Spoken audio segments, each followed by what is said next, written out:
మీకు తర్కపరమైన బుద్ధి ఉన్నట్లుగానే మరొక విధమైన బుద్ధి కూడా ఉంది. ఇది పూర్తిగా భిన్నమైంది. దీని ద్వారా టెలిపతి చేయొచ్చు, టెలికైనసిస్ చేయొచ్చు. దీన్ని దివ్య మనస్సు అంటారు. ఆ స్థితిలో ఇది చేయడం చాలా తేలిక, కానీ దానివల్ల విపరీతమైన బాధ కూడా కలుగుతుంది.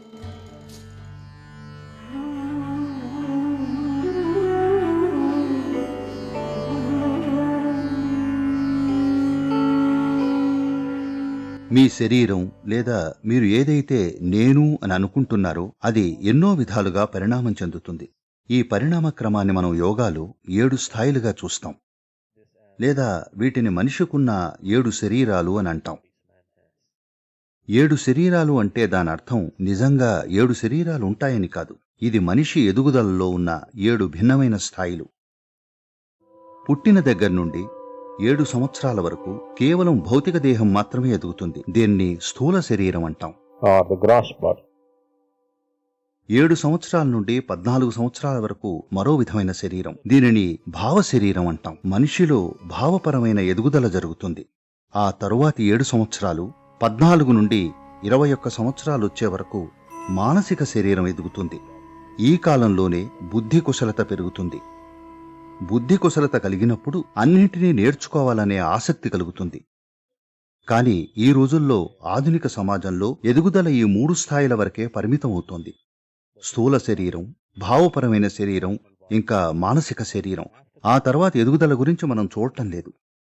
ఆ తరువాత 7 సంవత్సరాలు దివ్య మనసు ఎదగడానికి మీకు తర్కపరమైన బుద్ధి ఉన్నట్లుగానే మరొక విధమైన బుద్ధి కూడా ఉంది. ఇది పూర్తిగా భిన్నమైంది. యోగాలో మనం ఈ 4వ స్థాయి ఎదుగుదల జరగకుండా నివారిస్తాం. ఎందుకంటే మనిషి ఒకసారి ఇందులోకి ప్రవేశిస్తే అతను అసామాన్యుడవుతాడు. అతని చుట్టూ ఎన్నెన్నో వింతలు జరగడం మొదలు పెడతాయి. అక్కడున్నది ఇక్కడికొస్తుంది, ఇక్కడున్నది అక్కడ జరుగుతుంది, అక్కడ ఏం జరుగుతుందో తెలిసిపోతుంది. ఇలాంటివన్నీ జరుగుతాయి. యోగాలో ఈ మార్గాన్ని ఆపేస్తాం. దివ్య మనసులోకి ప్రవేశించడానికి అనుమతించాం. ఎందుకంటే దివ్య మనసు కూడా మనస్సే. దివ్య మనసు అంటే అదో మహత్తరమైన మనసు. మనకు తెలిసిన మనసు కంటే ఎంతో ఉన్నతమైంది. ఒక్కసారి ఈ మనసులోకి ప్రవేశిస్తే మీకు అన్నీ తెలిసిపోతాయి. అన్నీ కాదు గాని ఇతరులతో పోల్చినప్పుడు మీరు ఒక అద్భుతంలాగా కనిపిస్తారు. ఒకసారి ఇలా జరిగినప్పుడు ప్రజలు ఆ తరువాతి స్థాయి ఎదుగుదలను కోల్పోతారు. చాలా మందికి దీనిని పక్కకి తోసేసి ముందుకు వెళ్లే పరిణితి ఉండదు. ఇందులో చిక్కుకుపోతారు. ఇది కూడా ఒక మానసిక స్థితే. దీని ద్వారా టెలిపతి చేయొచ్చు, టెలికైనసిస్ చేయొచ్చు. ఇదే దివ్య మనస్సు. 21 నుండి 28 సంవత్సరాల వరకు ఈ మనసు ఎదిగేలా సులువుగా చేయొచ్చు. అది సహజమైన ప్రక్రియ. ఆ దశలో అటువంటి సామర్థ్యాన్ని పెంపొందించడం చాలా సులువు. కానీ ఆధ్యాత్మిక పథంలో ఉన్నవారు దాన్ని ఎప్పుడూ ఆకాంక్షించకూడదు. ఎందుకంటే మీకు మిగిలేది ఒక ఉన్నత స్థాయి మనసు మాత్రమే. మనసు అంటేనే ఎంతో మోసపూరితమైంది. ఉన్నత స్థాయి మనస్సు అంటే అది ఇంకా మోసపూరితంగా ఉంటుంది. మీరు అందులో చిక్కుకుపోతారు. అందుకని మనం దాన్ని పక్కకు పెట్టేస్తాం. దివ్య మనసులోకి ప్రవేశించిన వారు ముక్తిని కాంక్షించలేరు. Nobody will seek the absolute once they come to contact with Divya Manas. ఎందుకంటే అది ఎంతో గొప్పగా ఉంటుంది, ఎంతో అద్భుతంగా, అదే దేవుళ్లా అనిపిస్తుంది. అంతకు మించి మరేదీ అవసరం లేదు అనిపిస్తుంది. ఇది అలాంటి అనుభూతిని కలిగిస్తుంది. కానీ ఇది విపరీతమైన బాధను కూడా కలిగిస్తుంది. సాధారణంగా దివ్య మనసులో ప్రవేశించిన మనుషులకు 47-48 సంవత్సరాలు దాటిన తరువాత విపరీతమైన బాధలు కలుగుతాయి. యోగ పథంలో మనం కొన్నిటిని వదిలిపెట్టి ముందుకు వెళ్ళాలి అనుకుంటున్నాం. ఎల్లప్పుడూ పూర్తి శూన్యత, సంపూర్ణంగా లయం అవడం దిశగా వెళ్తాం. ఎందుకంటే అప్పటి వరకు మన పని పూర్తి కానట్టే. మనం ఆధ్యాత్మికతను ఒక శాస్త్రంలా చూస్తున్నప్పుడు ఇక ఆ మార్గంలో వినోదానికి తావులేదు. చిన్న చిన్న విషయాలు ఏం జరిగినా సరే అది ఎంతో పెద్ద విషయం జరిగేందుకు ఒక పునాదిగా మాత్రమే చూస్తాం. దాన్ని మనం ఎప్పుడూ ఓ పెద్ద వినోదంగా చూసి దాని పట్ల మోహితులం కాం. ఇది చాలా ముఖ్యం. చిన్న స్థాయిలోని మనుషులకు ధ్యానంలో ఈ విధంగా అనిపిస్తే వారికి ఎంతో ఉత్సాహం కలుగుతుంది. మళ్లీ 2 నెలల్లో చూస్తే వారి ఉత్సాహం నీరు కారిపోతుంది. ఎందుకంటే వారు వినోదాన్ని పొందుతున్నారు. ఏం జరుగుతున్నా సరే వినోదాన్ని పొందకండి. ఏం జరిగినా సరే మన లక్ష్యం గమ్యం చేరుకోవడమే. ఒకరు ఆధ్యాత్మిక మార్గం ఎంచుకున్న తర్వాత అతను కూర్చునే పద్ధతి, నిలుచునే పద్ధతి, తినే పద్ధతి, మాట్లాడే పద్ధతి, ఆలోచించే పద్ధతి, జీవించే పద్ధతి అన్నీ ఆధ్యాత్మికంగానే ఉండాలి. మన జీవితంలోని ప్రతి అంశం యోగమే కావాలి. జీవితంలోని ప్రతి అంశం ఎదుగుదల ప్రక్రియ కావాలి.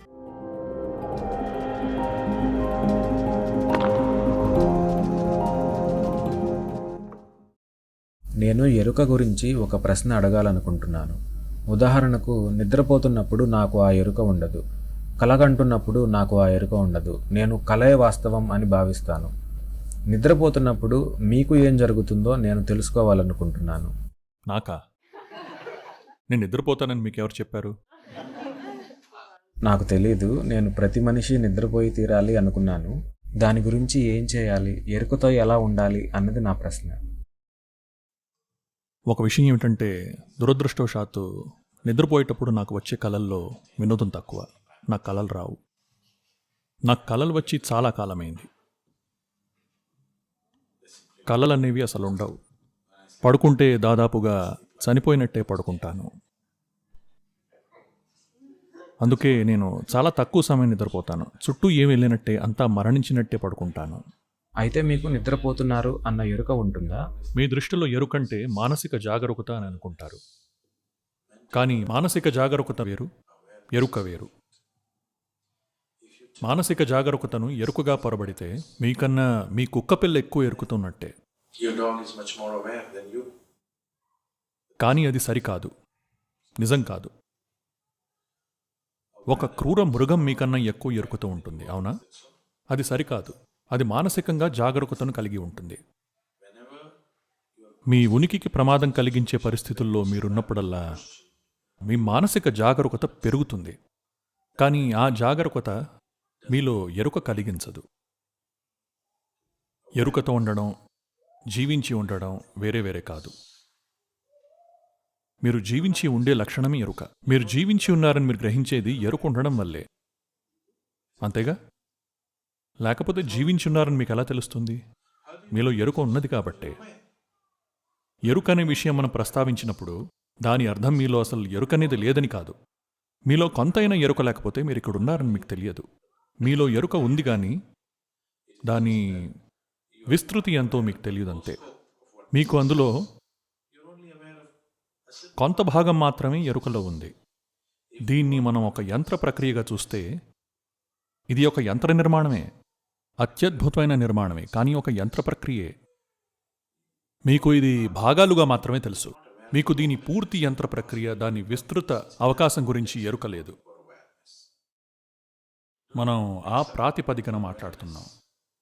మానసిక జాగరూకతని ఎరుకని కలిపేయకండి. ఎందుకంటే మానసిక జాగరూకత కలిగి ఉండొచ్చు, విడిచిపెట్టవచ్చు. ఎరుకను ఉంచడం తీసేయడం చేయలేం, అది ఉంటుందంతే. జీవితం అంటేనే ఎరుక, దయచేసి గమనించండి. మరో మార్గం లేదు. మీరు జీవితం అని పిలిచేదంతా ఒక స్థాయి ఎరుకే కదా, అవునా? కాబట్టి మీకు ఎరుక ఉందా అంటే అవును, నేను జీవించి ఉన్నాను. మానసిక జాగరూకతతో ఉన్నానా అంటే అస్సలు కాదు. అంటే నాలో ఆ ఆలోచన బుద్ధి అనేదే లేదు. నిద్రపోతే నిద్ర మాత్రమే పోతాను, చనిపోయినట్టే. ఒక 13 ఏళ్ల క్రితం నాకు ఇలా జరిగింది. సాధారణంగా నన్ను నేను ఇలాంటి వాటికి గురి చెయ్యను, అది అగౌరవంగా భావిస్తాను. కానీ కొన్ని తప్పని పరిస్థితుల వల్ల నేను ఇలాంటి పని చేయవలసి వచ్చింది. కొందరు నా మెదడులో గామా తరంగాలను కొలవాలనుకున్నారు. Wanted to measure the gamma waves in my brain. మేము కొలవాలని వాళ్ళు అనటం నేను ఒప్పుకోవడం జరిగింది. దాంతో వాళ్ళు నన్ను వైర్లలో బంధించారు.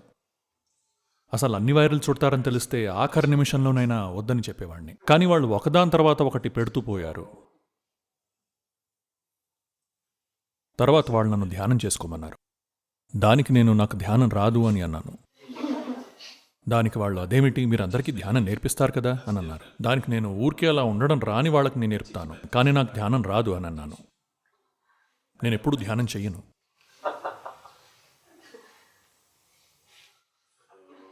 అప్పుడు మీరు నన్ను అలా కూర్చోమంటే నేను కూర్చోగలను, పర్వాలేదా అని అన్నాను. దానికి వాళ్ళు సరే ఊరికే అలా కూర్చోండి అని అన్నారు. నేను అలా కూర్చున్నాను.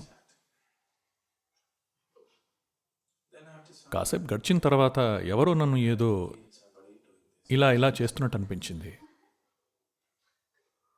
సరే వాళ్ళు మరొక వైర్ ఏదో పెడుతున్నారేమో అని అనుకున్నాను. కాసేపటికి వాళ్ళు నన్ను దేనితోనో పొడుస్తున్నారు. అప్పుడు నేను కళ్ళు తెరిచి ఏం జరుగుతోంది అని అడిగాను. వాళ్ళంతా నన్ను ఒక రకంగా చూస్తున్నారు, వింతగా.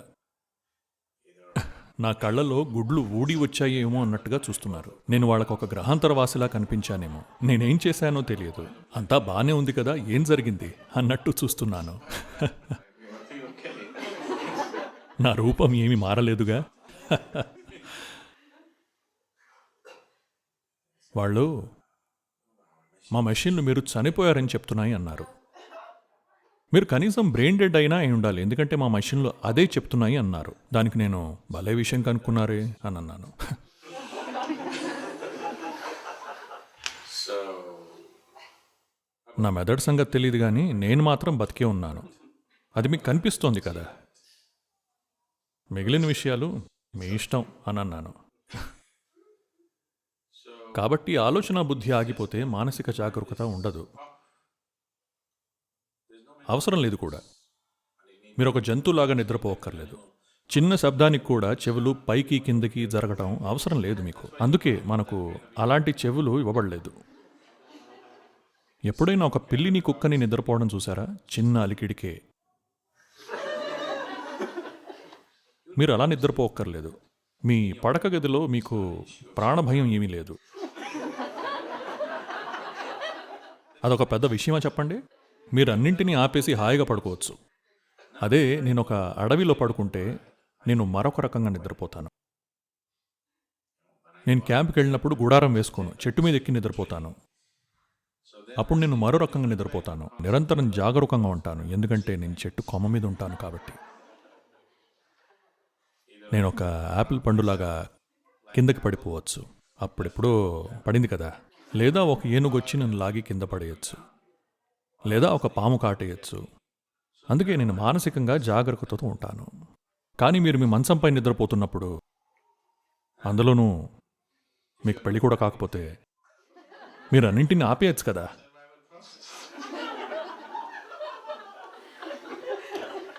మీకు ఏ ప్రమాదం లేదు కదా. కాబట్టి మానసిక జాగరూకత జీవించడానికి అవసరం. అది ఎరుక కాదు. ఎరుక ఎప్పుడూ ఉంటుంది, దానికోసం ఏమీ చేయక్కర్లేదు. పరధ్యానాలను పక్కన పెడితే అది నిరంతరం ఉంటుంది, ఎప్పుడూ ఉంటుంది. కాకపోతే మీరు దాన్ని గ్రహించడానికి పరధ్యానాలను పక్కకు తొలగించాలి. కాబట్టి మీరు ఏం చేయాలని ప్రయత్నిస్తున్నా, ఏ రకమైన ధ్యానం చేస్తూ ఉన్నా, మీరు చేస్తున్నది ఏమిటంటే పరధ్యానాలలో ఇరుక్కోకుండా ఉండడమే. అప్పుడు ఈ ఉనికి అనేది మీకు సత్యంగా మారుతుంది. నా ప్రశ్న ఏంటంటే, ఆధ్యాత్మికతలో విజయం సాధించడం అంటే ఏమిటి? ఆధ్యాత్మికతలోనా జీవితంలోనా? ఆధ్యాత్మికతలో. ఇంకా నేను చనిపోయే లోపు నాకు అది తెలుస్తుందా? ఈ ఆధ్యాత్మికత గురించి చేసిన ఆలోచనలన్నీ ఎలా జరిగాయంటే, ప్రజలు వాళ్ళు దేవుడు కావాలనుకుంటే వాళ్ళది ఆధ్యాత్మికం అని అనుకుంటారు. మీరు అర్థం చేసుకోవాల్సింది ఏమిటంటే, మీరు ఇప్పటికే ఒక ఊహ చేశారు. ఆ ఊహని ఇంకా బలపరుచుకోవాలనుకుంటున్నారు. ఒక గురువు మీతో దేవుడున్నాడు, మీరు ఆయన్ను శోధించండి అని చెప్పాలనుకుంటున్నారు. శోధించడం అంటే మీకు తెలియదు అని అర్థం. ఈ సృష్టిని దేవుడే పాలిస్తాడో, దయ్యమే పాలిస్తోందో, లేక భారతదేశంలా అసలు పరిపాలనే ఉండదో మనకు తెలియదు.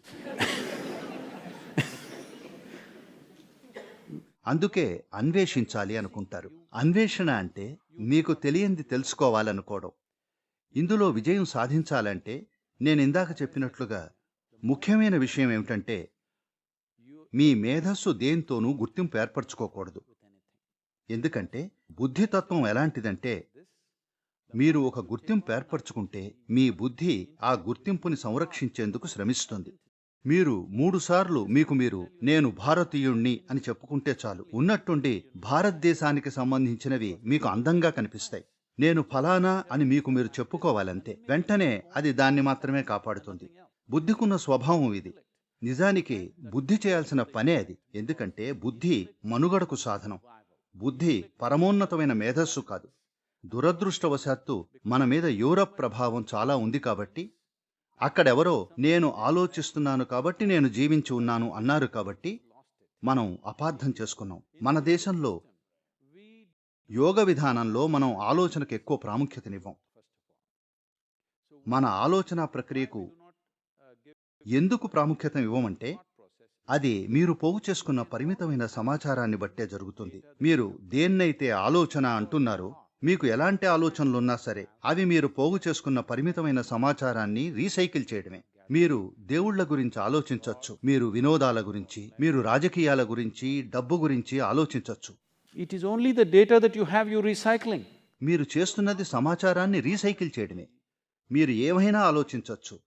నేను ఎప్పుడూ చెప్తూనే ఉంటాను, ప్రజలతో ఈ పని చేయడం కష్టం. దేవుడు మీ ఆలోచనలోకి వస్తే మీరు ఆయన్ని విస్మరించండి అని. కానీ సద్గురు, ఒకవేళ శివుడు వస్తే, ప్రత్యేకించి ఆయన వస్తే, ఎందుకంటే మీరు చూసిన క్యాలెండర్ బొమ్మల వల్లే శివుడు వస్తున్నాడు. మీరు మరో ప్రాంతంలో పుట్టి ఉంటే మరెవరో వస్తారు. ఇది పాత సమాచారం మళ్లీ నడుస్తున్నట్లు. ఏం నడిచినా సరే చూడండి, మీరు దేవుడి గురించి ఆలోచించలేరు, డబ్బు గురించి ఆలోచించలేరు, మీరు సముద్రం గురించి లేదా ఆకాశం గురించి ఆలోచించలేరు. మీకున్న సమాచారాన్ని మాత్రమే రీసైకిల్ చేస్తున్నారు. అందుకని ఆలోచనా ప్రక్రియను గొప్ప మేధస్సుగా మేము పరిగణించాం. లౌకిక ప్రపంచంలో మీ మనుగడ సాగించడానికి అది ఒక అద్భుతమైన సాధనం. కానీ మీలో మేధస్సుకున్న ఇతరమైన పార్శ్వాలను మీరు తెలుసుకోవాలి అనుకుంటే, సులభంగా చెప్పాలంటే, ఈరోజు మధ్యాహ్నం భోజనానికి ఏదైతే తిన్నారో, ఉదాహరణకు మీరు చపాతీ తిన్నారు అనుకుందాం. ఆ చపాతీ మీలాంటి అద్భుతమైన స్త్రీగా మారుతోంది, ఎందుకంటే మీరు చపాతీ తిన్నారు కాబట్టి. ఒకవేళ సోహెల్ చపాతీని తింటే అది ఒక పురుషుడిగా మారుతుంది. కానీ నేను పురుషుడిని. నే చెప్తున్నది అదే, మీకు అర్థం కావడం లేదు. నేననేది, ఒక కుక్క ఈ చపాతీని తింటే అది ఒక కుక్కగా మారుతుంది. అంటే చపాతీ చాలా తెలివైందనే? లేదు, ఇదంతా మీ వ్యవస్థలో ప్రోగ్రామ్ అయి ఉంది. మీలో ఒక పరిమాణంలో స్మృతి, మేధస్సు ఉన్నాయి. అది ఒక చపాతీని మనిషిలా మార్చగలదు. ఒక మానవుడంటే మనకు తెలిసినంతలో ఈ సృష్టిలో ఉన్న అత్యంత సంక్లిష్టమైన యంత్రాంగం ఇది. ఇంకా ఉండుండొచ్చు, కానీ మనకు తెలిసిన విశ్వంలో ఇది ఎంతో సంక్లిష్టమైన యంత్రాంగం. ఇంత సంక్లిష్టమైన యంత్రాంగాన్ని మీరు దేంతో తయారు చేస్తున్నారు? చపాతీలు, అరటిపండ్లు, పప్పు, ఇది అది ఏం తిన్నా సరే అలా పరిణామం చెందుతుంది. అంటే సృష్టికి మూలమైన మేధస్సు మీలో ఉంది. దానిని మీ అందుబాటులోకి తెచ్చుకోకుండా మీరు మీ ఆలోచనలో మునిగి తేలుతున్నారు. ఒకసారి ఇలా ఆలోచనలో పడి తప్పిపోతే మీ గుర్తింపులెంతో బలంగా తయారవుతాయి. అవి అంత బలంగా ఉన్నప్పుడు మీకు ఒక ఆత్మవిశ్వాసం కలుగుతుంది, కానీ స్పష్టత ఉండదు. దురదృష్టవశాత్తు మత పునాదులన్నీ కూడా ఆత్మవిశ్వాసాన్ని పెంపొందించడం గురించినవే. బాధపడకండి, దేవుడు మీతో ఉన్నాడు అని. ఇవేవో బ్యాంక్ అడ్వర్టైజ్మెంట్లలాగా. చింతించకండి, మేము మీతో ఉన్నాం అని. You know, our banker is with you. ఇది ఆత్మవిశ్వాసాన్ని పెంపొందించుకునే ప్రక్రియ. కానీ స్పష్టత లేని ఆత్మవిశ్వాసం ఉంటే అది ఎంతో వినాశనానికి దారితీస్తుంది. మీకు కావలసింది స్పష్టత. ఆత్మవిశ్వాసం అంటే మీకేమీ తెలియదు, కానీ మీకు విశ్వాసం ఉంటుంది. ఇలా ముందుకెళ్లడం చాలా ప్రమాదకరం. ఇది ఎల్లప్పుడూ వినాశకరమే. జీవితం సరళమైన అంశాలను తెలుసుకోవడానికి వేల సంవత్సరాలక్కర్లేదు. ఇప్పుడు సోహెల్ వీటి గురించి మాట్లాడుతున్నాడు. కోపం, ద్వేషం, ఒకరి పట్ల ఒకరికి పక్షపాతాలు, వాటి గురించిన కక్షా కార్పణ్యాలు అంటున్నాడు. నేననేది, ఒక మనిషిలో ఇవన్నీ చాలా సరళమైన విషయాలు. ఒక 100 కోట్ల సంవత్సరాల పాటు ఇక్కడ జీవించిన తర్వాత కూడా వాటి నుండి దూరంగా ఎలా ఉండాలో తెలుసుకోలేకపోతే ఖచ్చితంగా మీ బుద్ధి సరిగా పనిచేయడం లేదనే కదా. అవునా? మేధస్సులోని ఇతర పార్శ్వాలు మీకు కావాలి. ప్రజలు నన్ను అడుగుతూ ఉంటారు, సద్గురు, వేరే గురువులు అందరూ చాలా అద్భుతాలు చేస్తూ ఉంటారు, మీరేమీ చేయరు అని. నేను నా జేబులో నుంచి ఒక పావురాన్ని తీయాలి అంటారా? నేను ఆ పని చేస్తే మీ దగ్గర ఒక పక్షి ఉంటుంది, నా జేబుల్లో రెట్ట ఉంటుంది. ఇక ఆధ్యాత్మిక ప్రక్రియలో విజయం సాధించడం అంటే మీరు చేయాల్సిందల్లా ఇదే. ఇవాళ రాత్రికి ఇంటికెళ్ళి మంచం మీద కూర్చోండి. ఏది మీరు పోగు చేసుకున్నది అన్నది స్పష్టంగా చూడండి. సరేనా? మీకు ఇల్లుంది, అది పోగు చేసుకున్నారు. మీకు సంబంధాలున్నాయి, వాళ్ళని పోగు చేసుకున్నారు. మీరు బట్టలు వేసుకుంటారు, అవి మీరు పోగు చేసినవే. మీకు ఒక శరీరం ఉంది, దాన్ని మీరు పోగు చేసుకున్నారు. మీ మనసులో ఉన్న ఆలోచనలు మీరు పోగు చేసుకున్నవే. చూడండి, నిద్రపోయే ముందు కళ్ళు మూసుకుని ఇవన్నీ పక్కన పెట్టగలరేమో చూడండి. బుద్ధిపరంగా అయినా సరే రోజూ ఈ విధంగా అన్నీ పక్కన పెట్టేసి మీరు నిద్రపోండి. మీరు సాధ్యం అని ఊహించలేని విధంగా ఒకరోజు మీరు నిద్రలేస్తారు, నిజంగా జాగృతమవుతారు. Superman, Superwoman, Spiderman. ఒకరేమో బట్టలపై చెడ్డీ వేసుకుంటే ఇంకొకరేమో చెడ్డీపై బెల్ట్ ధరిస్తారు. మరొకరేమో దాన్ని తలపై పెట్టుకుంటారు. మనకు తెలివితో సామాన్యంగా మెలిగేవాళ్లు కావాలి, మానవాతీతులు అవసరం లేదు. ఇది గొప్ప లక్షణం, సమస్య అనుకోకండి.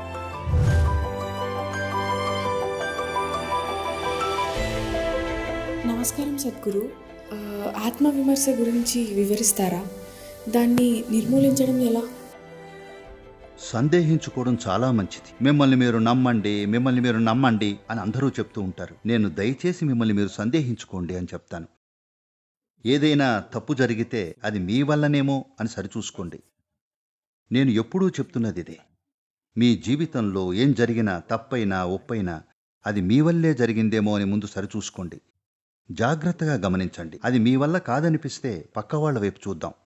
చుట్టుపక్కల వాళ్ళని అనుమానించే బదులు మిమ్మల్ని మీరు సందేహించుకోవడం మేలు. బహుశా మీరే సరిగ్గా చేయలేదేమో. కానీ ఇది నన్ను లేదు. మీరు తెలివిగా ప్రవర్తిస్తారు. ధైర్యవంతులమనుకునే మూర్ఖులు అందర్నీ తొక్కుకుంటూ వెళ్తున్నారు. కాస్త సందేహం ఉంటే కొంచెం తెలివి వస్తుంది. మీరు ఈ భూమి మీద ఇంకొంచెం అణుకోత మెలిగేలా చేస్తుంది. Self-belief or any kind of belief will bring you confidence without clarity. ఆత్మవిశ్వాసం లేదా మరేదైనా విశ్వాసం మీలో స్పష్టత లేని ధైర్యాన్ని నింపుతుంది. అది వినాశనానికి దారితీస్తుంది. స్పష్టత లేని ధైర్యం వల్లే భూమితో పాటు సమస్త ప్రాణులకు ఎంతో హాని జరగటానికి కారణం స్పష్టత లేని ఆత్మవిశ్వాసం. మీకే గనక మీరు చేసేదాని పట్ల కొంచెం సందేహం ఉంటే ఏ పనైనా చేసే ముందు 10 సార్లు ఆలోచిస్తారు, అవునా? అప్పుడు అది తెలివిగల సమాజం అవుతుంది. ప్రతి ఒక్కరూ కొంచెమైనా ఆత్మవిమర్శ చేసుకోవాలని ఆశిస్తున్నాను. దయచేసి మీరేదో ఎలాంటి లోపం లేనివారని, మానవాతీతులని అనుకోవద్దండి. మానవాతీతులు వెళ్ళిపోవాలి. భూమి మీద కేవలం మనుషులే ఉండాలి. వాళ్ళకి చెడ్డీ ఎలా వేసుకోవాలో కూడా తెలియదు. They don't even know how to wear their underwear.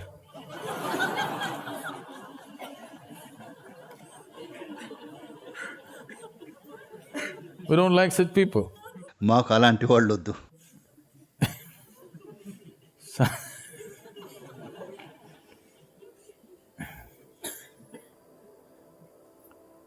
All these superheroes, దాదాపు అందరూ సూపర్ హీరోలు. అందరూ కాలిఫోర్నియా నుంచే వచ్చారనుకుంటా.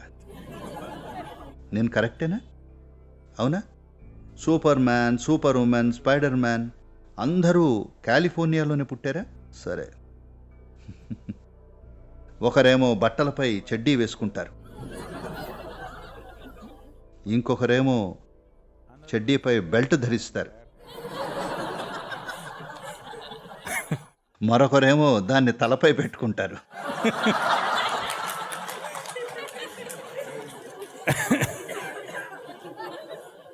వీటి వల్ల వారు సూపర్ అయిపోయారు. వద్దు, మనకు తెలివితో సామాన్యంగా మెలిగేవాళ్లు కావాలి. మనకు మానవాతీతులు అవసరం లేదు. ఎందుకంటే వాళ్ళు ఎప్పుడూ బుద్ధి లేని పనులే చేస్తూ ఉంటారు. సూపర్ అనుకునే వాళ్ళంతా ఎప్పుడూ బుద్ధి లేని, మూర్ఖపు, ప్రాణహాని కలిగించే పనులే చేస్తుంటారు. మనకు వివేకం గల, సామాన్యంగా ఉండే, సంతోషంగా ఉండేవాళ్ళు కావాలి. ఇక్కడ అందమైన జీవితాన్ని గడపచ్చు. సామాన్య వ్యక్తులు అనుక్షణం వారు చేసే ప్రతిదీ ప్రశ్నించుకుంటూ ఉండాలి. ఎందుకంటే మీకు ప్రపంచం పట్ల పూర్తి అవగాహన లేదు. దాన్ని ముక్కలు ముక్కలుగా మాత్రమే చూస్తుంటారు. కొంచెం తెలిసిన వాళ్లకు చాలా ఆత్మవిశ్వాసం ఉంటే మీరు ఎంతో ప్రమాదకరంగా మారతారు. ముక్కముక్కల సమాచారంతో చిన్న చిన్న పనులు చేసుకోవచ్చు. అంతేకాని సమస్త ప్రపంచాన్ని ఎలా నడపాలో మనకు తెలియదు, అవునా? ఆత్మవిమర్శలో ఉండడం చాలా మంచిది. ఇది గొప్ప లక్షణం. సమస్య అనుకోవద్దు. ప్రపంచం మొత్తాన్ని తొక్కుకుంటూ వెళ్లే బుద్ధిలేని మూర్ఖుల వైపు చూసి మీరు వారిలా ఉండాలనుకోవద్దండి. లేదు, సందేహించడం సరైందే. అవును, సందేహం మంచిది. దానర్థం మీరు నిజం కోసం వెతుకుతున్నారు. సందేహాన్ని అనుమానంగా మార్చకండి. అనుమానం ఒక రోగం. తప్పే జరిగి ఉంటుంది, ఇది అనుమానం. తప్పు జరిగి ఉండొచ్చేమో, ఇది పర్లేదు. మిమ్మల్ని చురుగ్గా, ఎరుకతో, స్పృహతో ఉండేలా చేస్తుంది. బద్ధకంగా కాకుండా చురుగ్గా ఉండేలా చేస్తుంది.